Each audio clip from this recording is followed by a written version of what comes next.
Right, ఇక ఇదే అంశానికి సంబంధించి మాట్లాడడానికి మనతో పాటు జాయిన్ అవుతున్నారు కోదాడ ఎక్స్ ఎమ్మెల్యే బీఆర్ఎస్ నేత బొల్లం మల్లయ్య యాదవ్ గారు. ఆయనతో మాట్లాడే ప్రయత్నం చేద్దాం. నమస్తే అండి. మనం సిచ్యువేషన్ ఇప్పుడు చూస్తున్నాము. 2 డేస్ వరకు సభ నుంచి సస్పెండ్ చేసినట్లుగా తెలుస్తుంది బీఆర్ఎస్ నేతలని కొందరిని. సో దీన్ని ఎలా చూడొచ్చంటారు పొలిటికల్ గా? అవినీతిని ప్రశ్నించే వాళ్ళని గొంతు నొక్కే ప్రయత్నం చేస్తా ఉన్నారు. ఎక్కడ కూడా వాళ్ళు చేసే అవినీతికి అడ్డుకట్ట వేద్దామని చెప్పేసి ఆలోచించిన వాళ్ళని గొంతు నిలిపే ప్రయత్నం చేస్తున్నారు. ప్రజావేదికల మీద ఆఖరికి కోట్ల రూపాయల ఖర్చు పెట్టి ఈ ప్రజల సంక్షేమం కోసం చేయాల్సిన అమలు పరచాల్సిన విషయాల మీద చర్చ చేపట్టాల్సిన అసెంబ్లీలో సైతం ప్రతిపక్షాల గొంతు నిలిపే ప్రయత్నం చేస్తా ఉన్నారు. దాంట్లో భాగంగానే పోయినసారి అసెంబ్లీ సెషన్ లో ఇదే రకంగా చేశారు. ఎవరెవరైతే అడుగుతున్నారో ప్రశ్నిస్తున్నారో ఆ ఎమ్మెల్యేలని శాసనసభ్యుల్ని సస్పెండ్ చేయడం జరిగింది. అదే క్రమంలో ఇప్పుడు రాఘవ కన్స్టిట్యూన్స్ మీద పూర్తి వివరాలతోనే అసెంబ్లీలో నిలదీస్తే ప్రభుత్వాన్ని ఆ ప్రభుత్వం సమాధానం చెప్పలేని పరిస్థితులలో అడుగుతున్న సభ్యుల్ని సస్పెండ్ చేయాలనే ఆలోచన చేసి సస్పెండ్ చేసింది. ఓకే, సో ఇందాక మీరు స్టార్టింగ్ లో చెప్పినట్టుగా కొన్ని మేము క్వశ్చన్స్ అడిగాము, దాన్ని అడ్డుకట్ట వేయడానికి సస్పెన్షన్ అని. సో మీరు ఎలాంటి క్వశ్చన్స్ అడగడం జరిగింది అండ్ ఎలాంటి క్వశ్చన్స్ కి వాళ్ళు ఆన్సర్ ఇవ్వడానికి తిరస్కరించడం జరిగింది? అసలు సస్పెన్షన్ అంతా దేనికి కారణం? ఈ రోజు రాష్ట్రంలో ఎక్కడ చూసినా గానీ అవినీతిమయమైపోయింది అన్ని విషయాలలో కూడా. ఒకవైపు మూసీ పేరు మీద లూటీ జరుగుతూ ఉంది, ఆక్రమణలు జరుగుతూ ఉన్నాయి, ఎక్కడికక్కడ అందిన కాడికి దోచుకునే ప్రయత్నం చేస్తా ఉన్నారు. కాంట్రాక్ట్ కమిషన్లు 20% తీసుకుంటున్నారని చెప్పేసి కాంట్రాక్టర్ సెక్రటరియట్ లో వచ్చి మొత్తుకొని ధర్నాలు దిగే వచ్చేసింది. అదే రకంగా కాంట్రాక్ట్ల పేరు మీద లీజుల పేరు మీద ఇసుక దవ్వుకోవటానికి ప్రాజెక్టులను కూలగొడుతున్నారు, చెక్ డ్యాములను కూలగొట్టారు. ఇదంతా బహిరంగ రహస్యం. యావత్ తెలంగాణ ప్రజానికానికి కాదు ప్రపంచానికి తెలిసే విధంగా ఇసుకని వ్యాపారంగా మలుచుకోవటానికి ధనార్జన కోసం, ప్రజల అవసరాల కోసం, రైతుల అవసరాల కోసం కొట్టిన చెక్ డ్యాములను కూడా పగలగొట్టి తూములు తీసేసి ఇసుకను తరలిస్తున్న పరిస్థితి ఈ రాష్ట్రంలో చూస్తూ ఉన్నాం.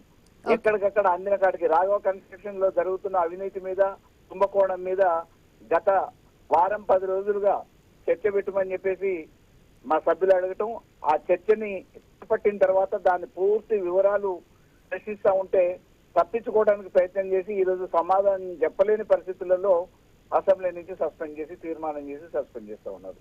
ఈ సెషన్ అయిపోయేంత వరకు ఏ రకంగా అసలు సభ్యుల నోరు ముప్పించాలి, ఏ రకంగా ప్రశ్నలు అడగకుండా చేయాలని చెప్పేసి ప్రజా సమస్యల మీద చేపట్టాల్సిన బడ్జెట్ సమావేశాన్ని ఈ రోజు అర్ధాంతరంగా ఏ రకంగా ముగించేసేయాలి, దీన్ని కాలక్షేపం ఎట్లా చేయాలనే ఆలోచన మొక్కుబడిగా తప్పనిసరి పరిస్థితులలో బడ్జెట్ సమావేశాలు పెట్టాలి కాబట్టి, అసెంబ్లీ సమావేశాలు నిర్వహించాలి కాబట్టి, రాష్ట్ర ప్రభుత్వంగా బాధ్యత ఉంది కాబట్టి దానికోసం కేవలం ప్రయత్నం చేసి సమావేశాలు పెడుతున్నారు తప్ప ఇది సజావుగా ప్రజలకు ఉపయోగపడే విధంగా అర్థవంతమైన చర్చ జరగకుండా ఉండే విధంగా వాళ్ళు తయారు చేస్తూ ఉన్నారు. ఈ రోజు ఎక్కడ అర్థవంతమైన చర్చ జరిగింది లేదు. ఓకే, సో మల్లయ్య గారు, ఇప్పుడు కాంగ్రెస్ పార్టీ అంటుంది ఏంటంటే నిన్న కూడా ఈ రోజు కూడా ఈ 2 డేస్ కూడా కాలయాపన జరిగింది, టైం పాస్ చేస్తున్నారు, ప్రజల గురించి మాట్లాడి స్కోప్ ఇవ్వట్లేదు బీఆర్ఎస్ పార్టీ అని కాంగ్రెస్ పార్టీ చెప్పడం జరిగింది. సో దీన్ని ఎలా చూడొచ్చంటారు? ఈ రోజు రాష్ట్రంలో జరుగుతున్న అవినీతి మీద చర్చ వాయిదా తీర్మానం అడిగితే ఇవ్వట్లేదు, ప్రజా సమస్యల మీద అడిగితే ఇవ్వట్లేదు, రైతులు ఎదుర్కొంటున్న సమస్యల గురించి అడిగితే ఇవ్వట్లేదు.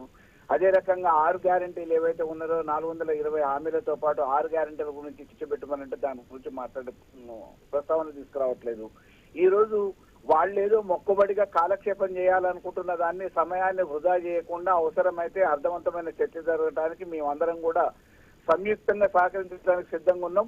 ముఖ్యమంత్రితోని సంబంధం లేకుండా ముఖ్యమంత్రి ఇతరత్ర అవసరాల కోసం ఢిల్లీకి పోయినా, ముఖ్యమంత్రి సభలో లేకపోయినా ఇక్కడ ఉన్న కేబినెట్ మంత్రులు కానీ, శాసనసభ్యులు కానీ, ఉన్న హౌస్ కమిటీ వాళ్ళు కానీ ఎవరైతే ఉన్నారో వాళ్ళతో చర్చను కొనసాగించమని అంటే కూడా చర్చని కొనసాగించడానికి వాళ్ళు సిద్ధంగా లేరు. ఓకే, సో ఇక్కడ మనం పాడి కౌశిక్ రెడ్డి గురించి కూడా మాట్లాడుకోవాలండి. ఆయన మీద కూడా ఎథిక్స్ కమిటీ వేయాలని వాళ్ళు ప్రతిపాదిస్తున్నారు. సో దీని ఎలా చూడొచ్చు? ఇప్పుడు ఏదో రకంగా గొంతునులమే అయాన్నో భయాన్నో సామభేద దాన దండోపాయాలు ఉపయోగించి పార్టీలు మార్చే ప్రయత్నం చేశారు. పార్టీలు మార్చేటోళ్ళని బ్లాక్ మెయిల్ చేసి కొంతమందిని పార్టీలు మార్చుకున్నారు.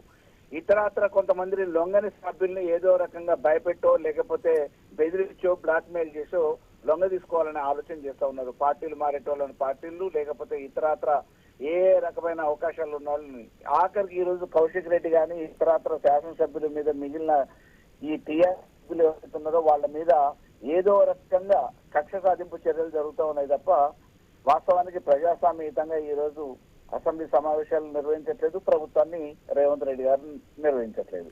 మరో ఫ్యాషన్ రాజకీయాలు చేస్తూ ఉన్నారు. రైట్, థ్యాంక్ యూ మల్లయ్య గారు మాతో జాయిన్ అయినందుకు అండ్ మీ ఒపీనియన్స్ ని తెలియజేసినందుకు. Thank you.